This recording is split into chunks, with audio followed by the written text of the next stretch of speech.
अगर मरीज पैसा नहीं दे पाया है तो उसको वहीं उतार दिया गया।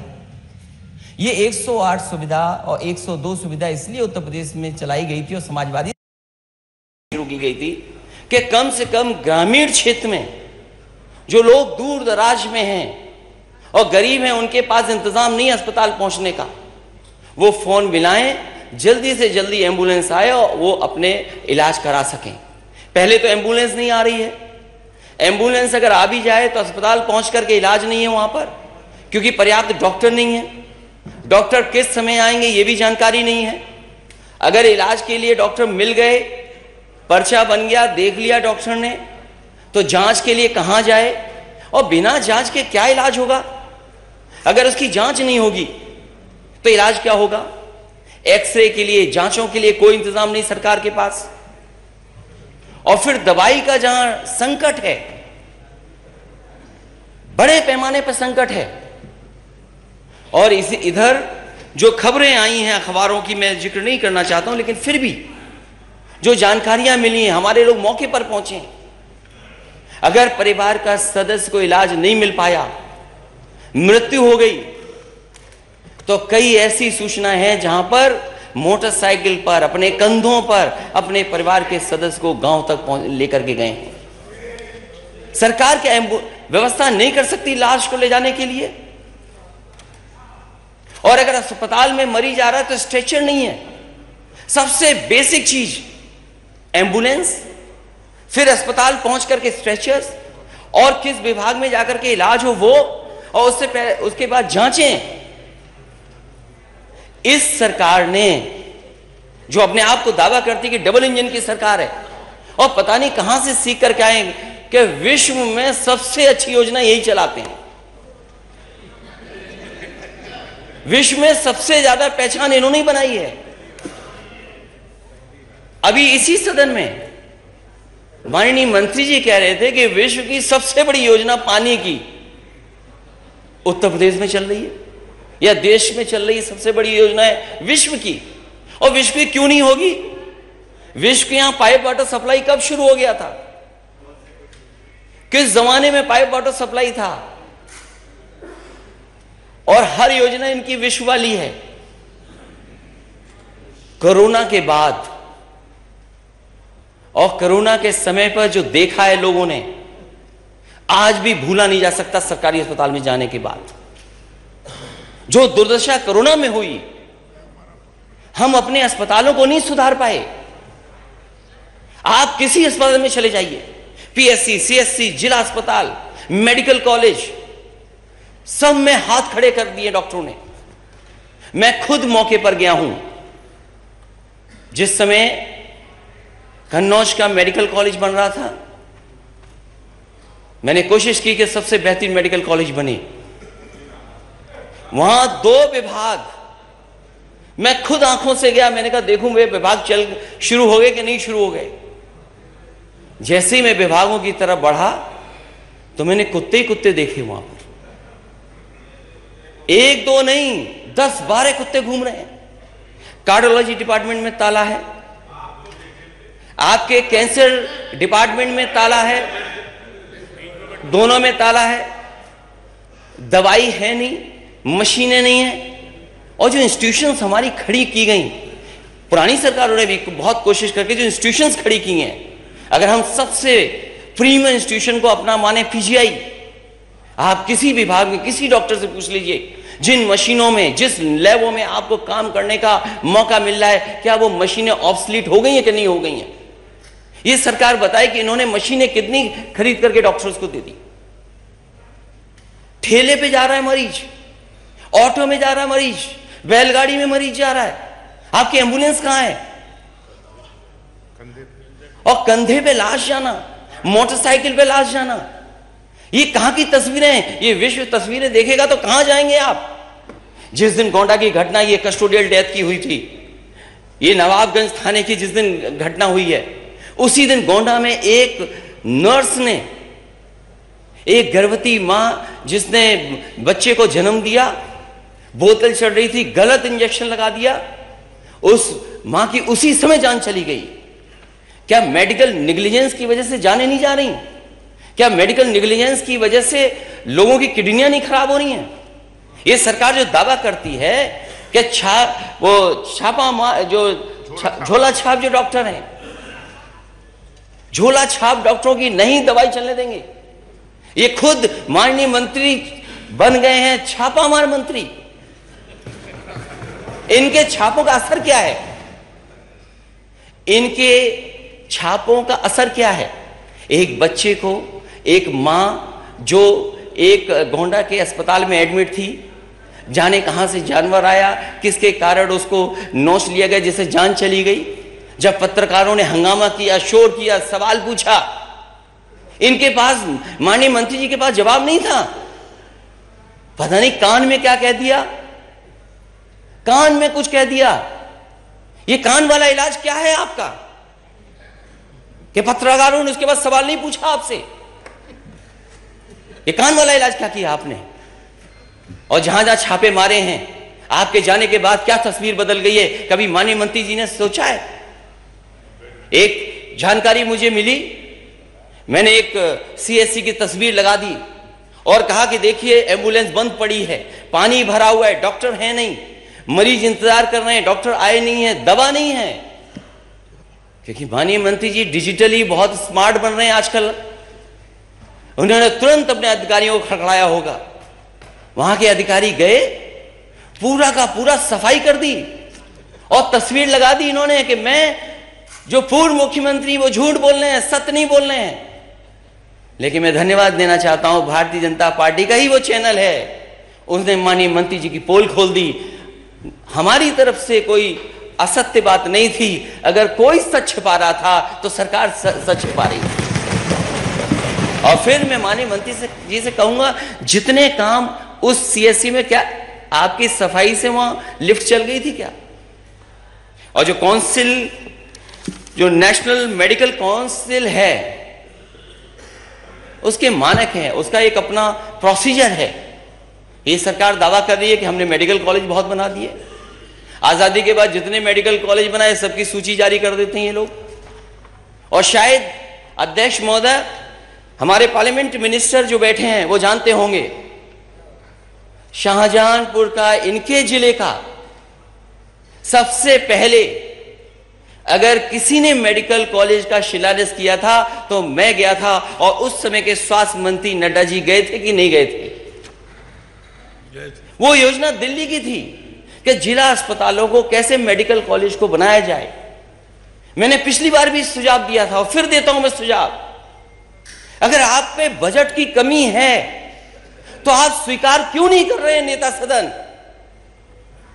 अगर बजट की कमी है तो नेता सदन स्वीकार क्यों नहीं कर रहे?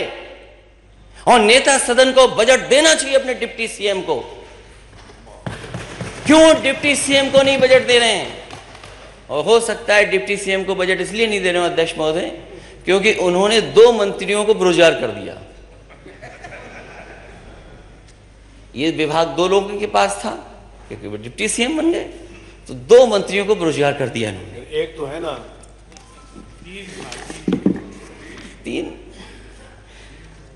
2 बेरोजगार हो गए ना। जो नहीं समझ पा रहा है, वो जिसके दिल पे कुछ गुजर रहा होगा वही जान रहा होगा कि 2 चले गए।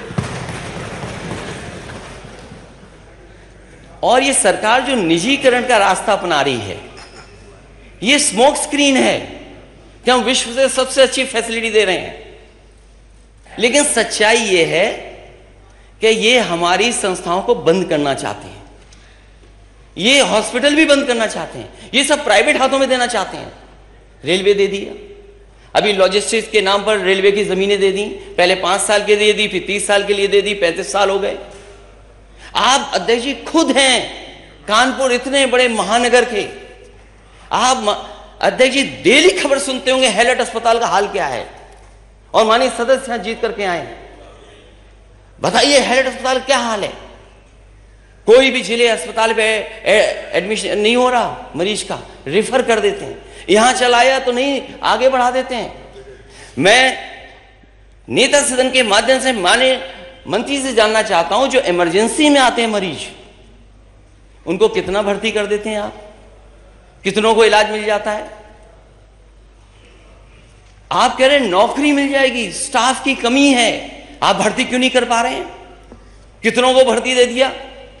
और इनका सीधा सीधा है, जो बाबा साहब भीमराव अम्बेडकर जी ने दिया हमें संविधान में, हमें हक और सम्मान दिया, उसको छीनने की तैयारी। आउटसोर्स, ये नया नौकरी देने का तरीका है आउटसोर्स। ये आउटसोर्स पे रख रहे हैं। और आउटसोर्स पे कितना रख रहे हैं? सरकारी अस्पताल बंद हो जाएं, प्राइवेट फूल जाएं, बड़े हो जाएं। वो तो हमें खुशी है इस बात की कि समाजवादियों ने मेदांता अस्पताल बना दिया। अस्पताल में जाते हैं तो लगता है कि अस्पताल है कुछ। और अध्यक्ष महोदय, जिस समय वो शिलान्यास हो रहा था, उस समय उसी अस्पताल के सबसे बड़े मालिक से मैंने कहा कि हम समाजवादी लोग कम से कम ऐसे अस्पताल बनाएंगे जो आपके मेदांता के बराबर लगें। वो इंफ्रास्ट्रक्चर बनना चाहिए। अगर आप विश्व में कंपटीशन दिखाना चाहते हो तो आखिरकार वो इंफ्रास्ट्रक्चर क्यों नहीं बना पा रहे हो आप? हमें कोई शिकायत नहीं है कि आप सम्मान के लिए प्रतिमा लगा दें, माने काशीराज वो कल्याण सिंह जी की आपने लगाई, हमें कोई शिकायत नहीं उस पर। लेकिन हम ये चाहते हैं कि कैंसर इंस्टीट्यूट के लिए आप पर्याप्त धन बजट देंगे कि नहीं देंगे। हमें कोई शिकायत नहीं है। 5 साल आपने इंतजार कराया और इंतजार कराएंगे आप। जो इस प्रदेश के सबसे बड़े नेता, उनके नाम पर यूनिवर्सिटी बननी थी। प्रधानमंत्री जी ने लोक भवन के सामने उद्घाटन किया, शिलान्यास किया उसका। 5 साल समय निकाल दिया और नया सत्र शुरू हो गया। दोबारा मौका जनता ने दे दिया, अभी तक यूनिवर्सिटी नहीं बनी। और गोरखपुर में नेता सदन मेडिकल कॉलेज में 500 बेड का सुपर स्पेशलिटी बच्चों का अस्पताल समाजवादियों ने बनाया था कि नहीं बनाया था? 200 बेड का जैपनीज इंसेफेलाइटिस के लिए बनाया था कि नहीं बनाया था? नेता सदन, आप जानते होंगे, आपके लोग एम्स रोक रहे थे, वो राजनीति आप जाने। लेकिन बताइए, नेता सदन एम्स के लिए जमीन समाजवादी सरकार में दी गई थी कि नहीं दी गई थी? कोई अपना प्राइवेट संस्थान बनाए, हमें कोई शिकायत नहीं है। लेकिन आप सरकारी संस्थाओं को खत्म कर दे रहे हैं। यहां पर लाखों लोग आ रहे हैं, लखनऊ में लाखों लाख, जो इलाज कराने के लिए आते होंगे। जिन जिन मेडिकल कॉलेजों में मैं गया हूं, जो समाजवादी सरकार में बन रहे थे, उससे 1 इंच आगे नहीं बढ़ा पाए। मैं नेता से कहना चाहता हूं कि जब ऑक्सीजन का प्लांट आपको देखना था तो आप सफाई की तैयारी करके गए थे। अगर थोड़ा दाएं बाएं भी देख लेते। इस देश की वन ऑफ द बेस्ट जो कंस्ट्रक्शन कंपनी है, उससे बनाने के लिए मेडिकल कॉलेज दिया था, एक सुपर स्पेशलिटी बन रहा था। हमसे नाराजगी हो सकती है क्योंकि हम सत्ता में आपके भागीदारी हो सकते हैं, लेकिन आसपास के गांव के लोगों की क्या नाराजगी है आपसे?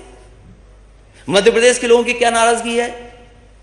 और आसपास के लोग जो इलाज कराने आते हैं, उनसे क्या नाराजगी है आपकी? जितना बना था उतना ही का बना, आगे नहीं बन पाया। और केवल एक मेडिकल कॉलेज नहीं, आजमगढ़ मेडिकल कॉलेज, जौनपुर का मैंने बता ही दिया, हमारे अध्यक्ष जी हैं, उनका मेडिकल कॉलेज।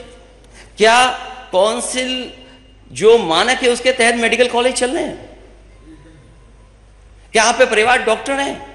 जब आपके इंस्पेक्शन के लिए लोग आते हैं तो आप नेता सदन जानते होंगे, अधिकारी लोग मिलकर के इस अस्पताल के यहां पर, इस अस्पताल के यहां पर ऐसी मान्यता ले रहे हैं। आप कैसे डॉक्टर तैयार कर रहे हैं? आप भविष्य क्या होगा डॉक्टरों का? इसलिए जो पीएससी, सीएससी, जिला अस्पताल, मेडिकल कॉलेज, इनमें आप पर्याप्त डॉक्टर्स को उपलब्ध कराएंगे कि नहीं कराएंगे?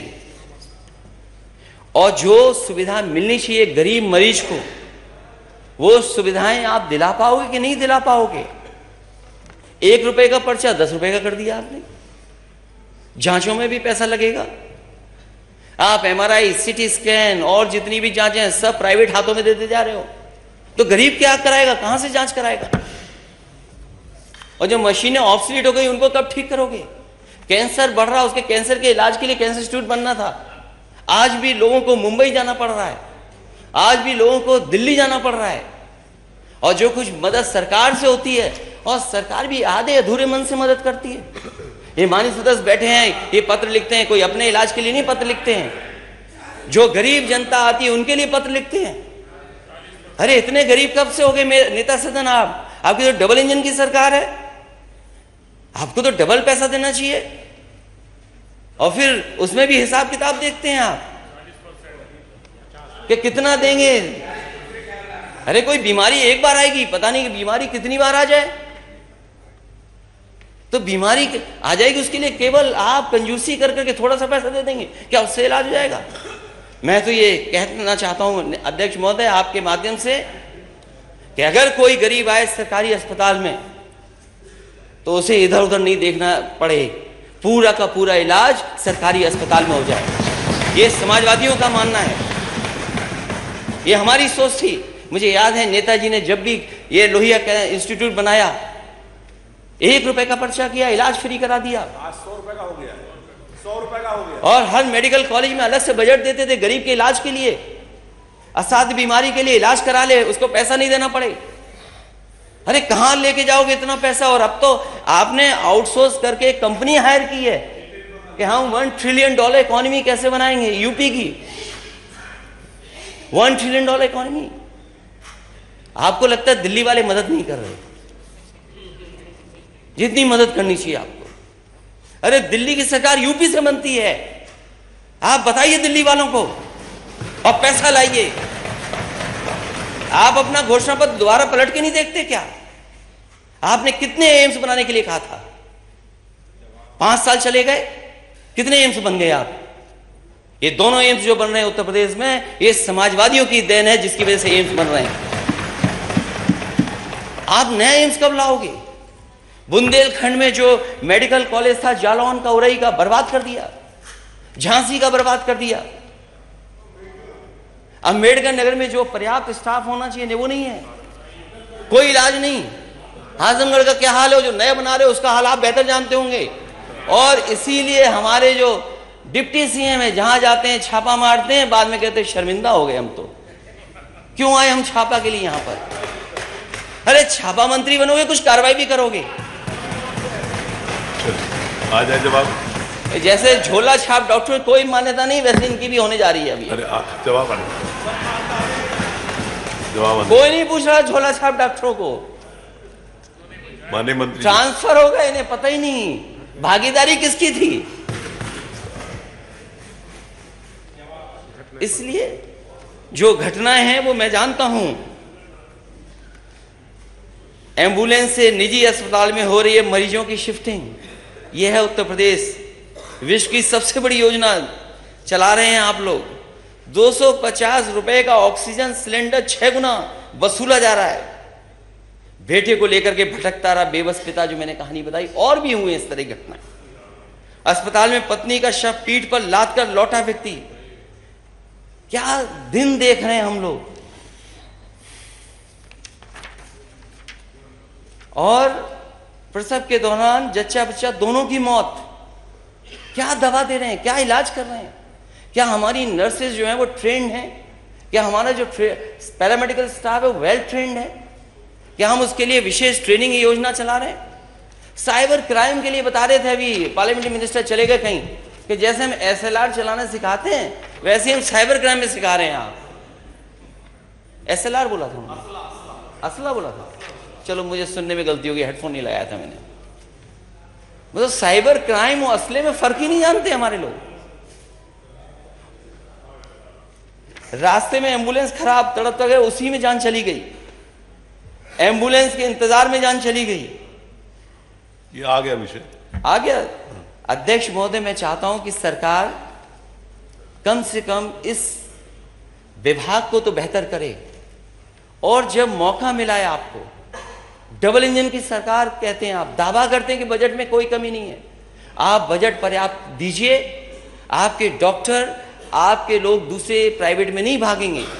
प्राइवेट में व्यवस्थाएं बेहतर हैं, उन्हें सुविधाएं अच्छी हैं, इसलिए जानबूझ करके सरकार सरकारी अस्पतालों को बर्बाद कर रही, जिससे कि अच्छे अच्छे डॉक्टर हमारे चले जाएं।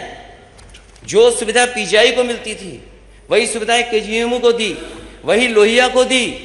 नेता सदन गोरखपुर में कब उन डॉक्टर और नर्स और सबको मिलेगी, या पूरे प्रदेश के डॉक्टरों को या उन मेडिकल कॉलेजों को वो सुविधा कब मिलेगी?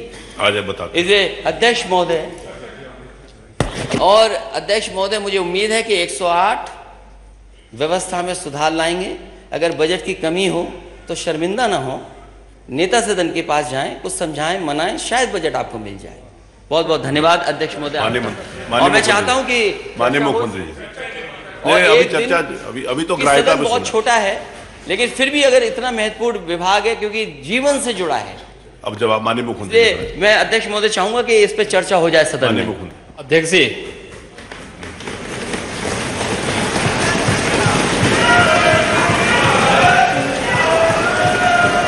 नेता प्रतिपक्ष की बातों से बहुत स्पष्ट हो रहा था कि परोपदेश कुशल बहुत तेरे।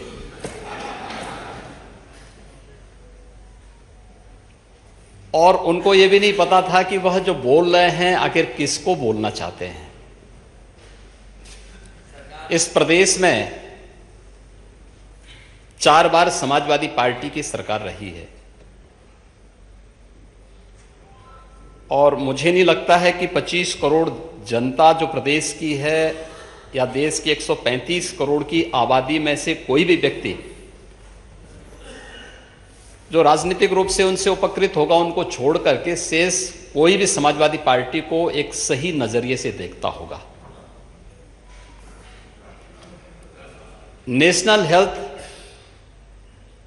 नेशनल फैमिली हेल्थ सर्वे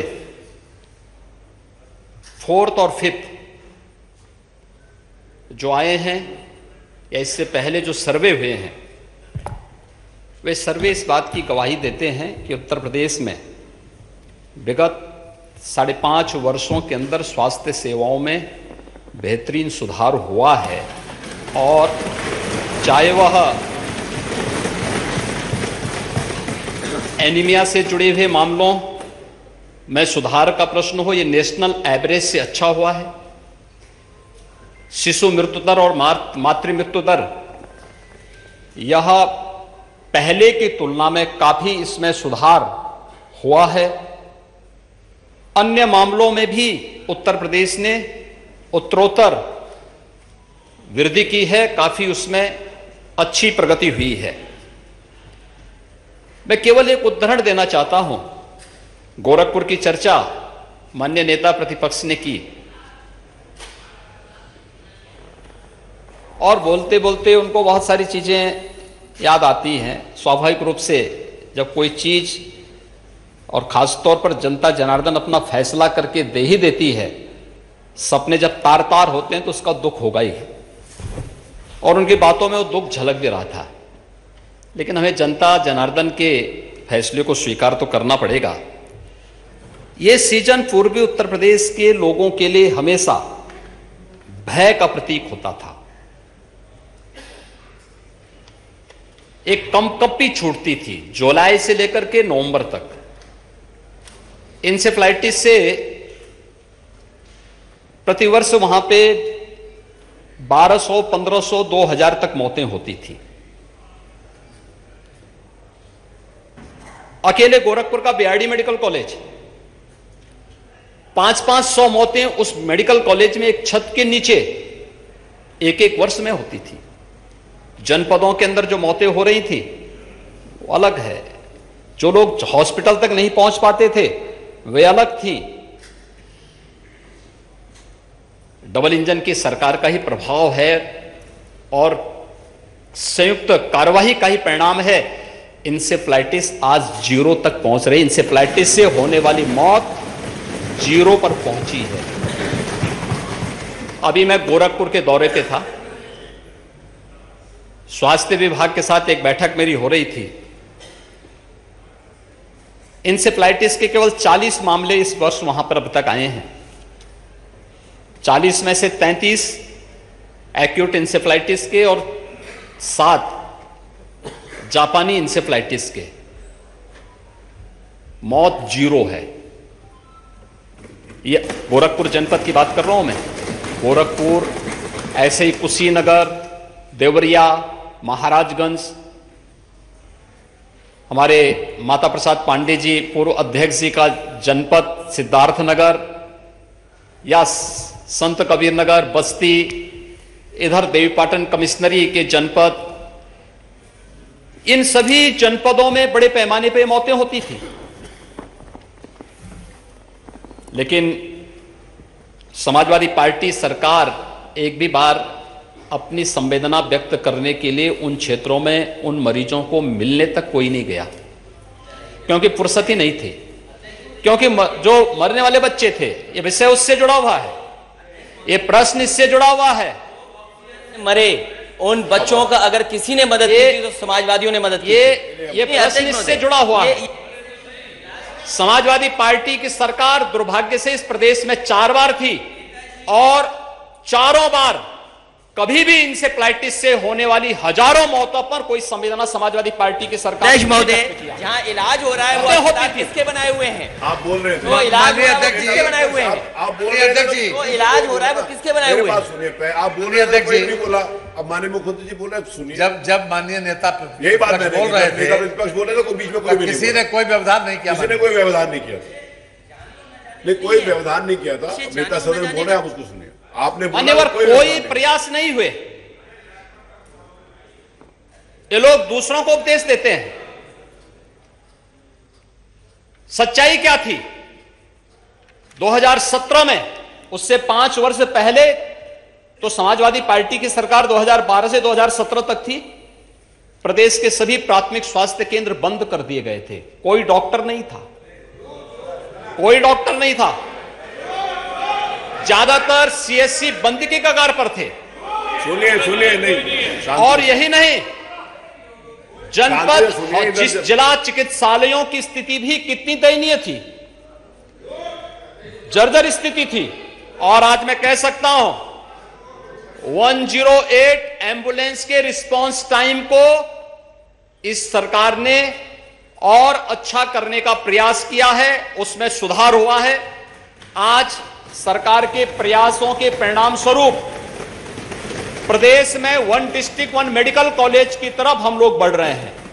आज मैं कह सकता हूं उत्तर प्रदेश के अंदर डबल इंजन की सरकार का ही प्रभाव है और संयुक्त कार्रवाई का ही परिणाम है कि आज प्रदेश के 59 जनपदों में एक मेडिकल कॉलेज या तो बन चुका है या बनने की ओर अग्रसर है, उस पर कार्रवाई चल रही है। जो शेष 16 जनपद हैं उन पर भी इस कार्रवाई को सरकार आगे बढ़ाने का कार्य कर रही है। मेडिकल कॉलेज से उनको परहेज है, हॉस्पिटल की सुविधा से उन्हें परहेज है। और तो और कोरोना महामारी के दौरान पता नहीं नेता प्रतिपक्ष कहां गए थे, मुझे तो लगता है किसी ने, हम लोगों ने तो कभी नहीं देखा उनको बाहर निकलते हुए। 3-4 चरणों में दुर्भाग्य से इंसेफ्लाइटिस आई थी और उन 4 चरणों में हमें तो आशंका थी कि ऐसा ना हो कि कोरोना कालखंड में 5वें चरण की वो आ जाए तो फिर इनका क्या हाल होगा। लेकिन ईश्वर की कृपा थी कि कोरोना हम लोगों ने नियंत्रित करने में सफलता प्राप्त की। अब देखिए कौन देख रहा है, वैक्सीन तो हम लोगों ने फ्री भी की है, फ्री वैक्सीन है। नहीं, मैं क्या कह रहा हूं ना, हम लोगों ने तो वैक्सीन ली है, नेता हम लोगों ने वैक्सीन ली, पावर होगी, हम लोगों ने वैक्सीन ली है। लेकिन वैक्सीन ने भारत के पहली बार हुआ है, समाजवादी पार्टी की पहली सरकार 89 में आई थी और अब भारतीय जनता पार्टी के सहयोग से बनी थी। यह भी सच है। भारतीय जनता पार्टी ने उस सरकार को, जनता दल की सरकार को सपोर्ट किया था। सच स्वीकार करो, सच स्वीकार करो। चले हो गया, अरे ठीक है, अरे हो गया रघुदास जी। 89 से आपने देखा होगा समाजवादी पार्टी को 4 बार, ठीक है नाम पहले कुछ रहा होगा, लीडर वही थे ना, नेता वही थे, और इनको 4 बार प्रदेश में शासन में रहने का अवसर प्राप्त हुआ है। मैं नहीं कहता हूं, पूरा देश और पूरी दुनिया इस बात को कहती कि इनके शासनकाल में प्रदेश के हर क्षेत्र का अवमूल्यन हुआ है, उसमें अभिवृद्धि कहीं नहीं हुई है, कहीं नहीं हुई है। ये हर व्यक्ति कहता है। और मैं इस बात को फिर कह सकता हूं कि स्वास्थ्य सेवाओं का हो या प्रदेश की शिक्षा व्यवस्था का, जितनी क्षति और जितना नुकसान इन तथाकथित समाजवादियों ने की है, उतना प्रदेश में कभी नहीं हुआ। और आज प्रदेश को उसकी पहचान दिलाने के लिए ही राज्य सरकार अपने स्तर पर कार्य कर रही है। आज प्रदेश में हर प्राथमिक स्वास्थ्य केंद्र में हर सप्ताह आरोग्य मेला का आयोजन होता है। हर आरोग्य मेला में 1.5 लाख से लेकर के 3 लाख तक पेशेंट आते हैं। आयुष्मान भारत की योजना या मुख्यमंत्री जन आरोग्य योजना हर गरीब को 5 लाख रुपए की सालाना स्वास्थ्य बीमा का कवर, यह भी डबल इंजन की सरकार प्रदेशवासियों को उपलब्ध करवा रही है। और जहां तक कोरोना वैक्सीन की बात है, कोरोना वैक्सीन पहली बार हुआ है कि किसी महामारी के आने के मात्र 9 महीने के अंदर वैक्सीन भी देशवासियों को प्राप्त हो गया था। और इसके लिए पूरा देश प्रधानमंत्री मोदी जी का आभारी है कि जिनके प्रयास से देश के अंदर 2 स्वदेशी वैक्सीन आए और 2 करोड़ से अधिक वैक्सीन की डोजेस देशवासियों को प्राप्त हुए। एक कोरोना वैक्सीन देश के नागरिकों को एक सुरक्षा कवच के रूप में उसने पूरे देशवासियों को एक संबल दिया। आज कोरोना वैक्सीन के नाते कोरोना जैसी महामारी को नियंत्रण करने में काफी हद तक सफलता प्राप्त हुई। लेकिन कुछ लोगों ने कोरोना कालखंड में जनता जनार्दन का ध्यान तो नहीं रखा, लेकिन दुष्प्रचार जरूर करते रहे। कभी वैक्सीन के खिलाफ करते थे, कभी किसी अन्य उसके खिलाफ अभियान, अनावश्यक एक नकारात्मक माहौल बनाने का प्रयास करते थे। लेकिन उत्तर प्रदेश में अब तक हम लोग 38 करोड़ से अधिक वैक्सीन की डोजेज उत्तर प्रदेश के अंदर दे चुके हैं और ये सभी वैक्सीन की डोजेज फ्री में ही उत्तर प्रदेश वासियों को प्राप्त हुई है। राज्य सरकार को बहुत प्रमाण पत्र कहीं से और लेने की आवश्यकता नहीं। नेशनल फैमिली हेल्थ सर्वे इस बात के प्रमाण प्रस्तुत कर रहे हैं। राज्य सरकार ने प्रदेश के अंदर हर एक व्यक्ति को बेहतरीन स्वास्थ्य सुविधा उपलब्ध कराने के लिए पूरी तरह हम प्रतिबद्ध हैं और सरकार उसको पूरी मजबूती के साथ, पूरी प्रतिबद्धता के साथ आगे बढ़ाएगी। जो भी अगर कहीं पे कोई लापरवाही होती है, उसकी जवाबदेही भी उस स्तर पर विभाग के द्वारा, शासन के स्तर पर सुनिश्चित होती है। प्रदेश के 25 करोड़ लोगों के प्रति सरकार पूरी जवाबदेही के साथ कार्य कर रही है और कोई संदेह नहीं होना चाहिए। जो भी बेहतर से बेहतर सुविधा उत्तर प्रदेश के अंदर हो सकती है, उसे उपलब्ध करवाने की कार्रवाई राज्य सरकार कर रही है। जहां तक प्रदेश के अंदर इन सभी कार्रवाई को आगे बढ़ाने की, पहली बार उत्तर प्रदेश के अंदर मेडिकल यूनिवर्सिटी बन रही है। पहली बार उत्तर प्रदेश के अंदर ट्रेडिशनल मेडिसिन के लिए आयुष यूनिवर्सिटी भी बन रही है और पहली बार उत्तर प्रदेश के अंदर स्पोर्ट्स यूनिवर्सिटी भी बनाई जा रही है। ये प्रदेश के अलग अलग क्षेत्रों में बनाए जा रहे हैं। इसके लिए दूसरा, एम्स गोरखपुर के मामले में सबसे बड़ी बात समाजवादी पार्टी ही थी। इन लोगों ने एम्स की भूमि को दिया ही नहीं और जब भारतीय जनता पार्टी की सरकार प्रदेश में आई, उस जमीन की फिर रजिस्ट्री भारतीय जनता पार्टी की सरकार के आने के बाद फिर मेरे आदेश पर उस रजिस्ट्री की कार्रवाई को संपन्न किया गया। आज एम्स गोरखपुर में संचालित हो चुका है। गोरखपुर में शिलान्यास हमने किया था। शिलान्यास ये फर्टिलाइजर के उसमें हुई थी, लेकिन रजिस्ट्री नहीं हुई थी। इन्होंने प्रस्ताव नहीं दिया था और फिर रजिस्ट्री की कार्रवाई को हम लोगों ने आने के बाद किया था। रजिस्ट्री की कार्रवाई हम लोगों ने संपन्न की। इंसेफ्लाइटिस जैसी बीमारियों को नियंत्रण करने का कार्य ये भारतीय जनता पार्टी की डबल इंजन की सरकार ने किया है।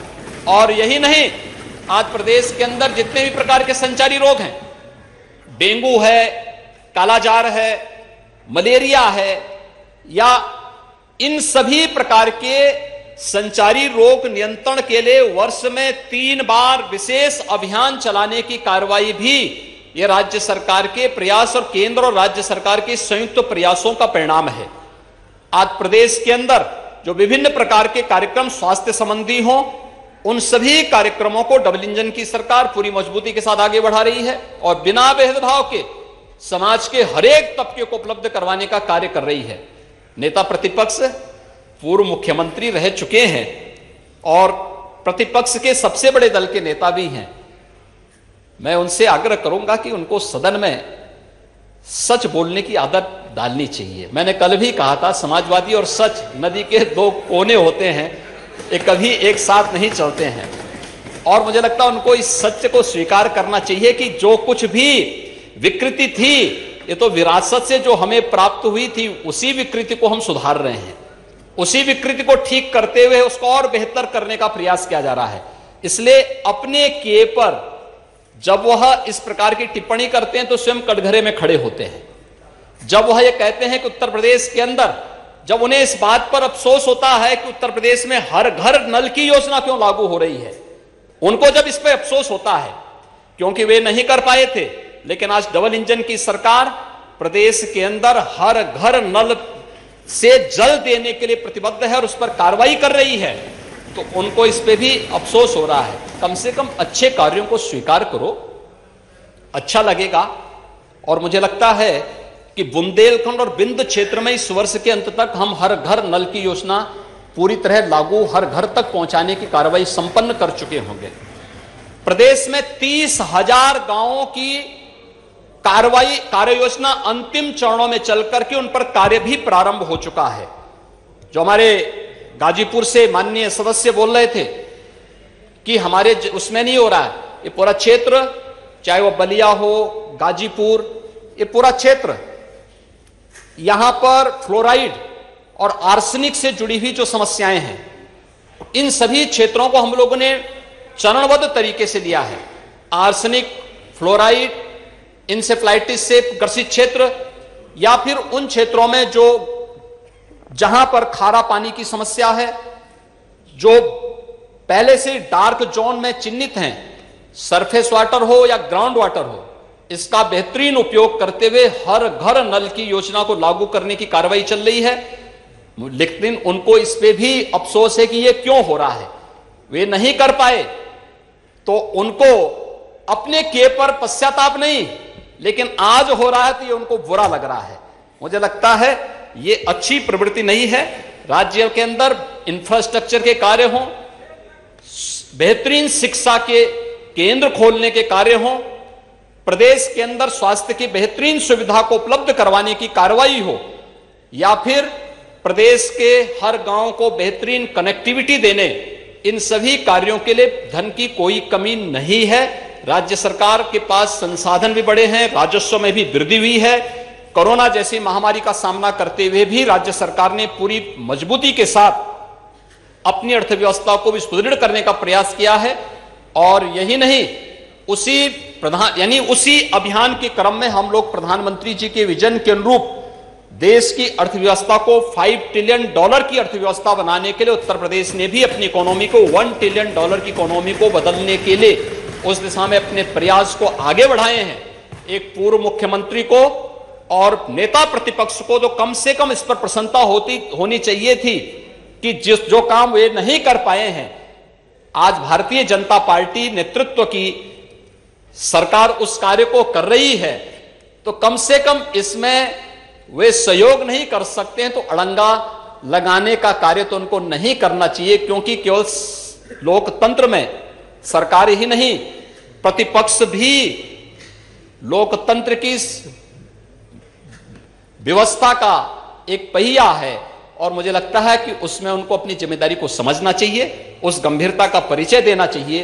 कोई भी ऐसा वक्तव्य नहीं देना चाहिए जो गुमराह करने वाला हो, जो सत्य से परे हो, और जो अनावश्यक रूप से आम जनमानस के मन में तमाम प्रकार की भ्रांति पैदा करते हुए उनके स्वयं के जीवन के साथ खिलवाड़ करने वाला हो। और इस प्रकार की कभी कभी छोटी छोटी बातें व्यक्ति मजाक में कहता है, लेकिन उसको जब हम लोग गंभीरता से कोई लेने लगता है तो कभी कभी उसके जीवन के साथ भी खिलवाड़ होता है। इंसेफ्लाइटिस, उसके कोरोना के मामले में हमने देखा था, जब उन्होंने कहा था कि साहब ये वैक्सीन नहीं लेंगे, और वैक्सीन का परिणाम क्या रहा, बहुत सारे लोगों के जीवन के साथ उस समय खिलवाड़ हुआ होगा। लेकिन ये फ्री में वैक्सीन थी, पूरी दुनिया इसको स्वीकार कर रही है, WHO ने इसको मान्यता दी, और वैज्ञानिकों ने बहुत उसके साथ, हमें महोदय बताते हुए बड़ा अफसोस होता है कभी कभी कि इंसेफ्लाइटिस का वैक्सीन जापान में 1905 में बन गया था। भारत में इस वैक्सीन को आने में 100 वर्ष लगे। 2005 में यह वैक्सीन भारत में आया। क्या कर रहे थे हम आजादी के बाद? 1947 से 2005 तक क्या हो रहा था? इतने वर्षों तक आखिर हम क्यों, और इंसेफ्लाइटिस से मरने वाले ज्यादातर बच्चे कौन थे? अल्पसंख्यक और अनुसूचित जाति, अति पिछड़ी जाति से जुड़े हुए बच्चे थे। लेकिन वोट बैंक बनाने का प्रयास तो हुआ, लेकिन उन पीड़ितों के प्रति कभी संवेदना ईमानदारी से व्यक्त करने का प्रयास नहीं हुआ, वो कभी मुद्दा नहीं बन पाया।